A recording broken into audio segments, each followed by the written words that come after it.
Hello students.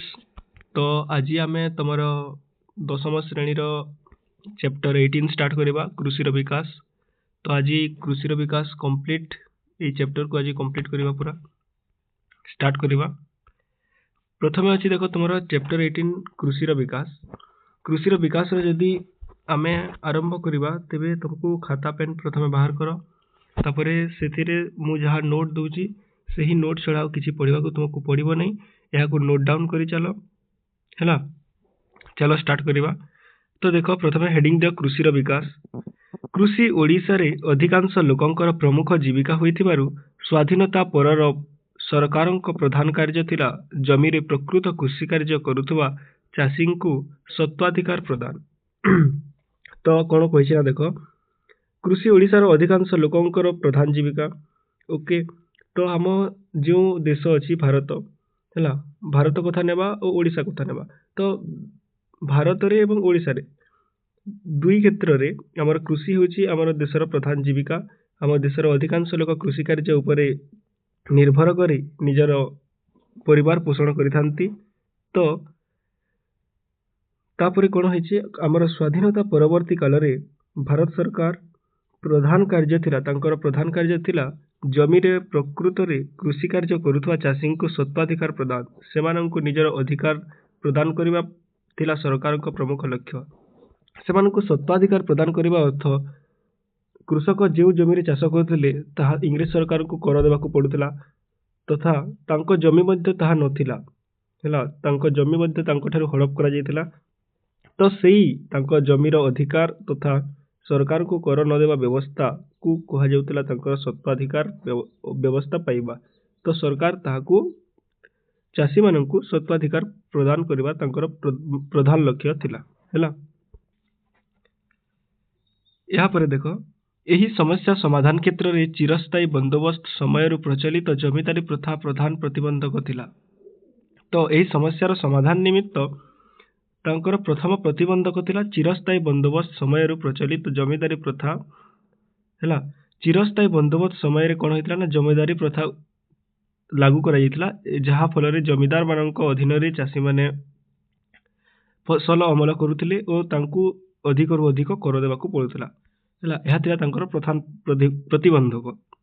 एथिपाई Harikrishna Mahtab जमीदारी प्रथा उच्छेद पाई ओडिशा विधानसभा रे एक विधेयक आगत करथिले एवं षष्ठ दशक रे जमीदारी उच्छेद आईन कार्यकारी हिला।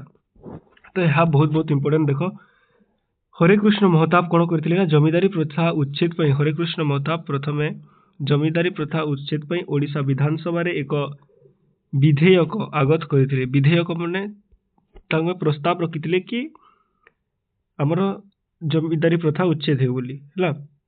ओ ताहा केबे षष्ठ दशक रे हैला षष्ठ दशक रे ताहा उच्छेद करा जायतिला हैला। जमीदारी उच्छेद आईन कार्यकारी होइतिला। तो बहुत इंपोर्टेंट हरिकृष्ण महताब को प्रयास बल रे षष्ठ दशक रे जमीदारी प्रथा उच्छेद होइतिला हैला। जमीदारी उच्छेद आईन कार्यकारी होइतिला ता अर्थ जमीदारी प्रथा उच्छेद होइतिला। चिरस्थायी बंदोबस्त लॉर्ड कॉर्नवालिस को द्वारा 1793 मसीह आरंभ करा जायतिला। एही बंदोबस्तर खसड़ा प्रस्तुत करथिले सार जॉन सूर। तो यह बहुत इंपोर्टेंट कौन होइतिला ना चिरस्थायी बंदोबस्त कहा द्वारा आरंभ करा जायतिला लॉर्ड कॉर्नवालिस को द्वारा हैला। ओ यह केबे आरंभ करा जायतिला 1793 मसीह आरंभ करा जायतिला। ओ यही बंदोबस्त खसड़ा किए प्रस्तुत करथिले सार जॉन सूर। यह तुम्हारा बहुत इंपोर्टेंट शॉर्ट क्वेश्चन आसीबो हैला। तापर देख 1955 मसीहा रु भूदान आंदोलन रो संगृहीत जमी चाषी मानक मध्य रे बांटी दिया गला। तो केबे 1955 मसीहा हैला 1955 मसीहा रु भूदान आंदोलन रे संगृहीत जमी जो भूदान आंदोलन होइतिला सेथिरे संगृहीत जमी मानक चाषी मानक मध्य रे बांटी दिया गला। आदिवासी कृषक मानक जमी जेपरी अण आदिवासी माने नै न जानती भूदान आंदोलन नै न जानती सेथिपाई व्यवस्था करा जायतिला। तो कौन है देख 1955 मसीह भूदान आंदोलन रे जो संगृहीत जमी थिला ताहाकू चाषी मानक मध्य रे बांटी दिया गला। ଓ ସେଥିରେ କ'ଣ ବ୍ୟବସ୍ଥା କରାଗଲା ନା ଆଦିବାସୀ ମାନଙ୍କର ଜମି ଯେପରି ଅଣ ଆଦିବାସୀ ମାନେ ନେଇ ନ ଯାଆନ୍ତି ସେଥିପାଇଁ ସରକାର ଅନେକ ବ୍ୟବସ୍ଥା କରିଥିଲେ ହେଲା। ତାପରେ ଦେଖ ଭୂଦାନ ଆନ୍ଦୋଳନର ମୁଖ୍ୟ ପୁରୋଧା ଥିଲେ ଆଚାର୍ଯ୍ୟ ବିନୋବା ଭାବେ। ଏହା ବହୁତ ବହୁତ ଇମ୍ପୋର୍ଟାଣ୍ଟ କ୍ୱେଶ୍ଚନ ଏକ୍ସାମରେ ବହୁତ ଥର ପଚାରେ ତୁମକୁ ହେଲା। ଭୂଦାନ ଆନ୍ଦୋଳନର ମୁଖ୍ୟ ପୁରୋଧା ଥିଲେ ଆଚାର୍ଯ୍ୟ ବିନୋବା ଭାବେ। ତାଙ୍କ ମୂଳ ନାମ ଥିଲା ବିନାୟକ ନରହରି ଭାବେ। ତ ଏହା ବି ତୁମର ବହୁତ ବହୁତ ଇମ୍ପୋର୍ଟାଣ୍ଟ। ଭୂଦାନ ଆନ୍ଦୋଳନର ପୁରୋଧା ଥିଲେ ଆଚାର୍ଯ୍ୟ ବିନୋବା ଭାବେ ଓ ତାଙ୍କର ମୂଳ ନାମ ମଧ୍ୟ ପଚରାଏ ହେଲା। ତାଙ୍କ ମୂଳ ନାମ ଥିଲା ବିନାୟକ ନରହରି ଭାବେ ହେଲା। ତାପରେ ଦେଖ 1947 ମସିହାରେ ଏକ ଆଇନ ବଲୟରେ ଗ୍ରାମ ମହାଜନଙ୍କ ଏକଚାଟିଆ ଅର୍ଥ କାରବାର ନିୟନ୍ତ୍ରିତ ହେଲା ଓ 1948 ମସିହାରେ ଗୋତି ଶ୍ରମିକ ପ୍ରଥା ଉଚ୍ଛେଦ କରାଗଲା ହେଲା। ତ ଦେଖ କ'ଣ ହେଇଛି 1947 ମସିହାରେ ଏକ ଆଇନ ବଲରେ ଗ୍ରାମ ମହାଜନଙ୍କ ଏକଚାଟିଆ ଅର୍ଥ କାରବାର ନିୟନ୍ତ୍ରିତ ହେଲା। ତ 1947 ମସିହାରେ କ'ଣ ହେଲା ନା ମହାଜନ ମାନଙ୍କର ଯେଉଁ ଥିଲା ଏକଚାଟିଆ ଅର୍ଥ କାରବାର ତାକୁ ବନ୍ଦ କରାହେଇଛି ଓ 1948 ମସିହାରେ ତୁମର ଗୋତି ଶ୍ରମିକ ପ୍ରଥା ଉଚ୍ଛେଦ କରାଯାଇଥିଲା। ଗୋତି ଶ୍ରମିକ ପ୍ରଥା ମାନେ କୌଣସି ବ୍ୟକ୍ତିଙ୍କ ଅଧୀନରେ କାମ କରିବାକୁ ଗୋତି କୁହାଯାଏ। ତ ଏହି ଶ୍ରମିକ ପ୍ରଥା ସେମାନେ ଗୋତି କହିଲେ କ'ଣ ତାଙ୍କର ଯେଉଁ ଶ୍ରମିକ ଭଳି ସେମାନେ ଖଟିଥାନ୍ତି ଜଣଙ୍କ ପାଖରେ ହେଲା, ତାହାକୁ କୁହାଯାଏ ଗୋତି ଶ୍ରମିକ। ତ ସେହି ପ୍ରଥାକୁ 1948 ମସିହାରେ ଉଚ୍ଛେଦ କରାଗଲା ଓ ମହାଜନ ମାନଙ୍କ ଏକଚାଟିଆ ବ୍ୟବସ୍ଥାକୁ 1947 ମସିହାରେ ନିୟନ୍ତ୍ରିତ କରାଯାଇଥିଲା ହେଲା। ଏହି ଇମ୍ପୋର୍ଟାଣ୍ଟ ମସିହା ମାନେ ତମକୁ ଲେଖିବାକୁ ପଡ଼ିବ ହେଲା। ତାପରେ ଦେଖ 1948 ମସିହାରେ ରାଜ୍ୟ ସମବାୟ ବ୍ୟାଙ୍କ ପ୍ରତିଷ୍ଠିତ ହେଲା। କେବେ 1948 ମସିହାରେ ରାଜ୍ୟ ସମବାୟ ବ୍ୟାଙ୍କ ପ୍ରତିଷ୍ଠିତ ହୋଇଥିଲା 1948 ମସିହାରେ ହେଲା। ସମବାୟ ବ୍ୟବସ୍ଥାରେ ସମବାୟ ସଂସ୍ଥା ଜରିଆରେ କୃଷକମାନଙ୍କୁ ସ୍ୱଳ୍ପ ସୁଧରେ ଋଣ ଦିଆଗଲା। ତ ସମବାୟ ବ୍ୟବସ୍ଥାରେ କ'ଣ କରାଗଲା ସମବାୟ ସଂସ୍ଥା ଯେଉଁ ଗଠିତ ହୋଇଥିଲା ସେଥିରେ ସ୍ୱଳ୍ପ ସୁଧରେ ଚାଷୀମାନଙ୍କୁ ଋଣ ଦିଆଗଲା, କୃଷକମାନଙ୍କୁ ଋଣ ଦିଆଗଲା ହେଲା। ପ୍ରାକୃତିକ ବିପର୍ଯ୍ୟୟ ଯୋଗୁଁ ଫସଲ କ୍ଷତିଗ୍ରସ୍ତ ହେଲେ ଚାଷୀମାନଙ୍କୁ ତତ୍କାଭି ଋଣ ପ୍ରଦାନ କରାଗଲା। ସରକାର ଅଧିକ ଖାଦ୍ୟଶସ୍ୟ ଉତ୍ପାଦନ ନିମିତ୍ତ ସରକାର ଅଧିକ ଖାଦ୍ୟଶସ୍ୟ ଉତ୍ପାଦନ ନିମିତ୍ତ କର ନାମକ ଯୋଜନାର ପତିତ ଜମିକୁ ଚାଷୋପଯୋଗୀ କରିଲେ ହେଲା। ତ ଏଠିରେ ଦେଖ କ'ଣ କୁହାଯାଇଛି ପ୍ରାକୃତିକ ବିପର୍ଯ୍ୟୟରେ ଯେଉଁ ଜମି ମାନେ କ୍ଷତିଗ୍ରସ୍ତ ହେଉଥିଲା, ଫସଲ କ୍ଷତିଗ୍ରସ୍ତ ହେଉଥିଲା, ସେହିଥିରେ ଚାଷୀମାନଙ୍କୁ ତତ୍କାଭି ଋଣ ଦିଆଯାଉଥିଲା। କେଉଁ ଋଣ ଦିଆଯାଉଥିଲା? ତତ୍କାଭି ଋଣ ଦିଆଯାଉଥିଲା ହେଲା। ଏହା ବ୍ୟତୀତ ସରକାର ଅଧିକ ଶସ୍ୟ ଉତ୍ପାଦନ ନିମିତ୍ତ ହେଲା କର ନାମକ ଯୋଜନାରେ ପତିତ ଜମିକୁ ଚାଷ ଉପଯୋଗୀ କରୁଥିଲେ ହେଲା। କେଉଁ ଯୋଜନା ମାଧ୍ୟମରେ? କର ଯୋଜନା ମାଧ୍ୟମରେ ହେଲା। ଏହା ବି ତୁମର ଇମ୍ପୋର୍ଟାଣ୍ଟ ସର୍ଟ କ୍ୱେଶ୍ଚନ। ଏହି ଚ୍ୟାପ୍ଟର ମାନଙ୍କରେ ଲାଷ୍ଟ ଯେଉଁ ତୁମର ଚ୍ୟାପ୍ଟର ମାନେ ରହିଛି ସେଥିରେ ବହୁତ ଇମ୍ପୋର୍ଟାଣ୍ଟ ସର୍ଟ କ୍ୱେଶ୍ଚନ ଆଉ 2 ମାର୍କିଆ କ୍ୱେଶ୍ଚନ ରହିଛି ପିଲାମାନେ ହେଲା। ଏହାପରେ ଦେଖ ଜଳସେଚନ ପାଇଁ ପୋଖରୀ ଖୋଲାଗଲା ହେଲା। କ'ଣ କ'ଣ କରାଯାଇଛି ଦେଖ ଚାଷୀର ଉନ୍ନତି ପାଇଁ କ'ଣ କ'ଣ କରାଯାଇଛି? ଜଳସେଚନ ପାଇଁ ପୋଖରୀ ଖୋଲାଗଲା ହେଲା। ପୋତି ହୋଇ ପଡ଼ିଥିବା ପୋଖରୀର ପୁନରୁଦ୍ଧାର କରାଗଲା ହେଲା। ତାପରେ ନୂଆ ଜଳାଶୟ ଖନନ ହେଲା। କୃଷକମାନଙ୍କ ହଳ ଲଙ୍ଗଳ ଓ ବଳଦ ରିହାତି ଦରରେ ସାର ଓ ବିହନ ଯୋଗାଇ ଦିଆଗଲା। ତ ଦେଖ ଏଠି କ'ଣ ହେଇଛି ଜଳସେଚନ ପାଇଁ ତୁମର ପୋଖରୀ ଖୋଲା ହୋଇଯାଇଛି। ଏହା ବ୍ୟତୀତ ଯେଉଁ ପୋତି ହୋଇଥିବା ପୋଖରୀର ପୁନରୁଦ୍ଧାର କରାହେଲା ହେଲା। ନୂଆ ଜଳାଶୟ ମାନ ଖନନ କରାଗଲା। କୃଷକମାନଙ୍କୁ ହଳ ଲଙ୍ଗଳ ଚାଷ କରିବା ପାଇଁ ତାଙ୍କର ଯେଉଁ ଯେଉଁ ସାମଗ୍ରୀ ଯୋଗାଯୋଗ ଦରକାର ଥିଲା ତାହାକୁ ଯୋଗାଇ ଦିଆଗଲା। ତାପରେ ରିହାତି ଦରରେ ସାର ଓ ବିହନ ମଧ୍ୟ ଯୋଗାଇ ଦିଆଗଲା। ତ ସ୍ୱାଧୀନତା ପରବର୍ତ୍ତୀ ଯଦି ଆମେ ଭାରତକୁ ଦେଖିବା ତେବେ ଚାଷ କ୍ଷେତ୍ରରେ ମଧ୍ୟ କୃଷି କ୍ଷେତ୍ରରେ ମଧ୍ୟ ଅନେକ ଉନ୍ନତି ହେବା ଯୋଗୁଁ ଆମ ଦେଶରେ ଚାଷୀମାନଙ୍କର ବିଭିନ୍ନ କ୍ଷେତ୍ରରେ ସହାୟକ ହୋଇପାରିଛନ୍ତି ଚାଷୀମାନେ ହେଲା। ଏହା ବ୍ୟତୀତ ସରକାର ସେମାନଙ୍କୁ ବିଭିନ୍ନ ସୁବିଧା ସୁଯୋଗ ଯୋଗାଇ ଦେବା ଦ୍ୱାରା ଆମ ଦେଶ ଏକ କୃଷି ପ୍ରଧାନ ଦେଶ ଭାବରେ ପରିଗଣିତ ହୋଇପାରିଛି। ତ ଦେଖ ଓଡ଼ିଶା ସରକାର ଏକ କୃଷି ମହାବିଦ୍ୟାଳୟ ଓ ପରେ ଏକ ବିଶ୍ୱବିଦ୍ୟାଳୟ ପ୍ରତିଷ୍ଠା କରିଥିଲେ। तो ओडिशा सरकार कौन कले एक कृषि उन्नति निमित्त एक कृषि महाविद्यालय ओ पर एक विश्वविद्यालय प्रतिष्ठा करते है।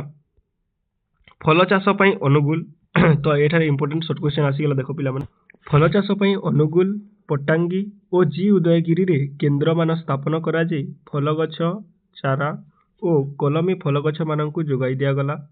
प्राकृतिक विपर्यय समय रे लोक मानकु कामधंदा जोगाई देवा पई सरकार टेंट रिलीफ कार्य प्रक्रिया आरंभ कले। एही योजना रे गाँ गहल रे लोक मानकु रास्ता घाट तैयारी पोखरी खोला काम रे श्रमदान बदल रे अर्थ बा खाद्य शस्य प्रदान करागला है। तो देख कौन होती फल चाष क्यों क्यों स्थान कहला अनुगुल पट्टांगी और जी उदयगिरी रे केन्द्र मान स्थापन करागला है। तो सेठारे कौन करा ना फल गछ चारा और कलमी माने फल गछ मानकु छोट छोट फल गछ मानकु प्रथमे जोगाउथिले ताकु कलमी करुथिले और ताहाकु चाषी मानकु जोगाई दउथिले जहा फल रे चाषी माने ताहाकु निज जमी रे जाईकी से माने पुनर्रोपण करुथिले और सेथिरे फल गछ मान सृष्टि होतिला। तो एथिरे एही प्रक्रिया रे क्यों क्यों स्थान रे हमकु बहुत बहुत इंपोर्टेंट आसे है। प्राकृतिक विपर्यय समय रे लोक मानकु कामधंदा जोगाई देवा पई सरकार टेंट रिलीफ कार्य प्रक्रिया आरंभ कले। माने प्राकृतिक समय रे जो लोक माने श्रमिक माने खाली बसितिले से मानकु काम जोगाइबा पई सरकार टेंट रिलीफ प्रक्रिया आरंभ करतिले। एही योजना रे गाँ गहली रे थिबा लोक माने रास्ता घाट तैयारी रे साहाय्य करथिले पोखरी खोला काम रे तैयारी करथिले श्रमदान करथिले जहा फल रे से मानकु खाद्य शस्य और अर्थ प्रदान करा जाउतिला हैला। तापर देख जलसेचन और बन्या नियंत्रण जलसेचन और बन्या नियंत्रण पई ओडिशा रे सर्वबृहत बहुमुखी योजना थिला केंद्रीय जल आयोग द्वारा कार्यकारी होइथिबा हीराकुद नदीबंध योजना। तो जलसेचन और बन्या नियंत्रण पई हमर ओडिशा रे कोन सर्वबृहत योजना कोन थिला हीराकुद नदीबंध योजना जहा फल रे लोक मानकु मरुड़ी किंबा प्राकृतिक विपर्यय समय रे से मानकु जल प्रदान करा जाउथला और यह व्यतीत आमर विभिन्न नदी मानकर जल को संगृहित करी ताहाकु सेथिरु विभिन्न प्रकार विद्युत शक्ति उत्पादन करने सहित विभिन्न प्रकार कार्य रे ताकु लगा जाउथला। एही योजनार तीनोटी उद्देश्य थिला महानदी त्रिकोण भूमि अंचल रे बन्या नियंत्रण।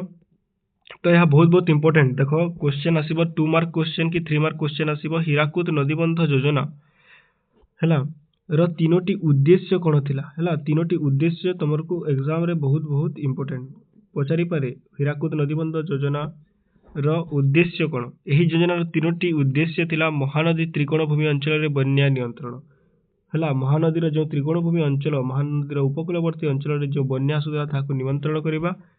संबलपुर बलांगीर जिल्ला रे हैला जलसेचन। तो ये जो हीराकुद नदीबंध अच्छी तार निकटतर जिला माने कौन संबलपुर और बलांगीर हैला। तो यही जिला मानकर देख मुख्यतः चाष कार्य करती लोक मैंने। तो यही अंचल रे तुम जलसेचन थिला यार द्वितीय लक्ष्य और तृतीय लक्ष्य थिला जल विद्युत उत्पादन। तो हीराकुद नदीबंध रे कौन होची ना टर्बाइन साहाय्य रे तुम विद्युत शक्ति उत्पादन करा जाउची हैला। तापरे देख 1948 मसीह यार काम आरंभ होई 1956 मसीह यार कार्य समाप्त होइतिला। तो हीराकुद नदीबंध योजनार आरंभ केबे 1948 मसीह यार काम आरंभ होइतिला और 1956 मसीह यार कार्य समाप्त होइतिला हैला। एतद व्यतीत आंध्र प्रदेश सहयोग रे माछकुंड योजना कोरापुटर अपर कोलाब हैला कोरापुटर अपर कोलाब योजना इंद्रावती योजना रेंगाली और भीमकुंड योजना ओडिशा रे जलसेचन क्षेत्र रे सहायक होईछि। तो ओडिशा रे जलसेचन पई आ कोन कोन योजना आसितला आंध्र प्रदेश रो सहायता रे माछकुंड योजना होइतिला। कोरापुटर अपर कोट हैला अपर कोलाब योजना इंद्रावती योजना रेंगाली और भीमकुंड योजना ओडिशा रे जलसेचन क्षेत्र रे अनेक सहायक करिछि। एही सब योजना माने ओडिशा रे जलसेचन निमित्त विभिन्न प्रकार सहायक कार्य माने यही जलसेचन द्वारा यही व्यवस्था द्वारा होई परिछि। है। तो एबे तुम्हारा लास्ट टॉपिक देख ये तुम्हारा लास्ट टॉपिक तापर ऐतिहासिक घटनावली और समय देखा सब वीडियो पर है। कृषिर विकास पई सुव्यवस्था कौन कौन होइछि देख बन्या मरुड़ी बात्या भली समस्या प्रपीड़ित कृषक मानंकु सुरक्षा प्रदान उत्पादित कृषिजात द्रव्यर सठिक मूल्य रे विक्रय व्यवस्था और कृषिर उन्नति पई राज्य सरकार केतेक पदक्षेप नहीं। तो सही पदक्षेप गुड़ी को देखा तो कौन कौन बन्या मरुणी आदि समस्यार प्रपीड़ित कृषक मानंकु सुरक्षा प्रदान करबा पई यह व्यतीत उत्पादित कृषिजात द्रव्यर सठिक मूल्य रे बिक्री हेबा पई तथा कृषि मानकर उन्नति पई सरकार अनेक योजना है। उन्नति सरकार विभिन्न अनेक पदक्षेप नहीं सही पदक्षेप गुड़ी को आम देखा एवं कृषिर विकास पई कृषि विभाग अधिक अधीन रे 4टी निर्देशालय अच्छी। तो कृषिर विकास पई है कृषि विभाग अधीन रे 4टी निर्देशालय से खोली सरकार है।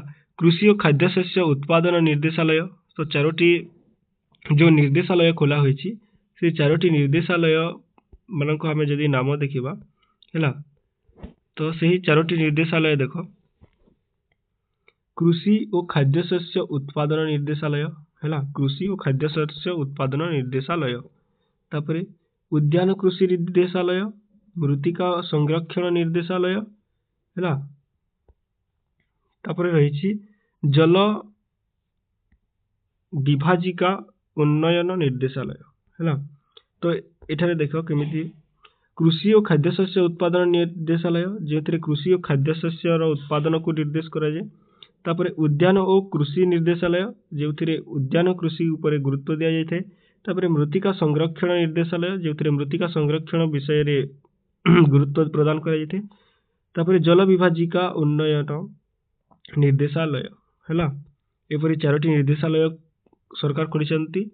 मत्स्य संपदर विकास पाई मत्स्य पालन निर्देशालय तो मत्स्य संपदर विकास पाई मत्स्य पालन निर्देशालय और पशु संपदर उन्नति पाई पशुद्यान निर्देशालय पशुधन निर्देशालय कार्य करुछि। तो यह तुम्हारा इंपोर्टेंट शॉर्ट क्वेश्चन मन है। मत्स्य संपद विकास पाई मत्स्य उत्पादन है और पशु संपद पाई पशुधन निर्देशालय माने कार्य करुछि। यह व्यतीत ओडिशा राज्य बिहन निगम है।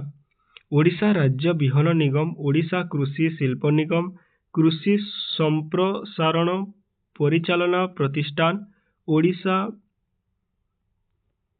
है। ओडिशा काजू उन्नयन निगम ओडिशा कृषि क्रमोन्नति और विनियोग निगम प्रभृति कृषिर विकास पाई कार्य करुछि। तो यही सब संस्था गुड़िक कृषि ओडिशा कृषिर विकास पाई कार्य करुछि है।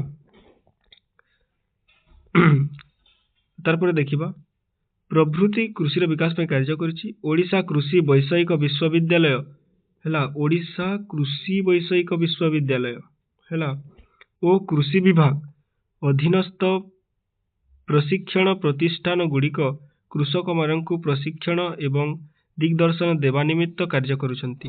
तो ओडिशा कृषि वैषयिक विश्वविद्यालय और कृषि विभाग उभयंक मिलित स्वर रे ओडिशा रे कृषक मानक प्रशिक्षण और दिग्दर्शन प्रदान करा जाउछि है।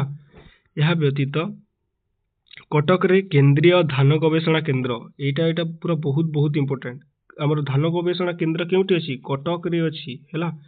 इटा एग्जाम रे बहुत थर पचरा जाइछि बहुत बहुत इंपोर्टेंट भी है। कटक रे केंद्रीय धान गवेषणा केंद्र रही है। कौशल्या गंग ठारे है मधुर जल मत्स्य चाष केंद्र और साखी गोपाल ठारे नारिकेल गवेषणा केंद्र प्रतिष्ठा करा जाइछि। तो हमर धान गवेषणा केंद्र केउठी कटक कौशल्या गंग ठारे कोन होइछि मधुर जल मत्स्य चाष केंद्र और साखी गोपाल ठारे कोन होइछि नारिकेल गवेषणा केंद्र प्रतिष्ठा करा जाइछि है। तापर देख 1976 मसीहारू अनेक कृषि विज्ञान केंद्र ओडिशा रे प्रतिष्ठा करा जाइछि। केते मसीहा ठारू 1976 मसीहा ठारू है। अनेक कृषि विज्ञान केंद्र ओडिशा रे प्रतिष्ठा करा जाइछि अभावी बिक्री समस्या को रक्षा करने ପାଇଁ सरकार सीधासलख कृषक मानक ठारू धान संग्रहर व्यवस्था करिसंती। तो अभावी बिक्री समस्या को कृषक माने जो धान उत्पादन करिसंती ताहाकू केउठारे से माने विक्रय करिवे सेथि सुविधा निमित्त सरकार डायरेक्टली हैला से मानकू प्रत्यक्ष भावरे चाषी मानक ठारू सरकार धान संग्रह करुचंती। उत्पादित द्रव्य ठीक मूल्य रे बिक्री होई न परिबाकू अभावी बिक्री कुहाଯାଏ। तो अभावी बिक्री काहाकू कुहाଯାଏ उत्पादित द्रव्य ठीक मूल्य रे बिक्री होई न परिबाकू कण अभावी बिक्री कुहाଯାଇଥାଏ हैला। तापर देखो ए चैप्टर लास्ट ऐतिहासिक घटना बोली ओ समय 1947 ख्रीष्टाब्द रे कोन होइतला एक आईन बलरे ग्राम महाजन मानक एक चाटिया अर्थव्यवस्थार उच्छेद कराइतला। यह आमे पढिजे ऊपरे 1948 ख्रीष्टाब्द रे गोटी श्रमिक प्रथा उच्छेद और समवाय बैंक प्रतिष्ठा होइतला। 1949 ख्रीष्टाब्द रे पशु मानकू संक्रामक रोगर रक्षा करबा पई सरकार को द्वारा एक आईन प्रणयन कराइतला। यह आमे ऊपर पढिनो याकू तुमे मने रखिबो हला। 1949 ख्रीष्टाब्द रे पशु मानकू संक्रामक रोगर रक्षा करबा पई सरकार को द्वारा एक आईन प्रणयन कराइतला हला। 1955 मसीहा रे भूदान आंदोलन रे संगृहीत जमी चाषी मानक मध्य रे बंटन कराइतला। 1956 मसीहा रे हीराकुद नदीबंध योजनार निर्माण कार्य समाप्ति होइतला हला। 1976 ख्रीष्टाब्द रे गोटी प्रथा उच्छेद आईन बल रे गोटी प्रथा संपूर्ण भावे लोप पाइथिला। केबे गोटी प्रथा संपूर्ण भावे केबे लोप पाइथिला 1976 मसीहा रे हला। 1976 ख्रीष्टाब्द रे ओडिसा रे अनेक कृषि विज्ञान केंद्र प्रतिष्ठा करा जायतिला।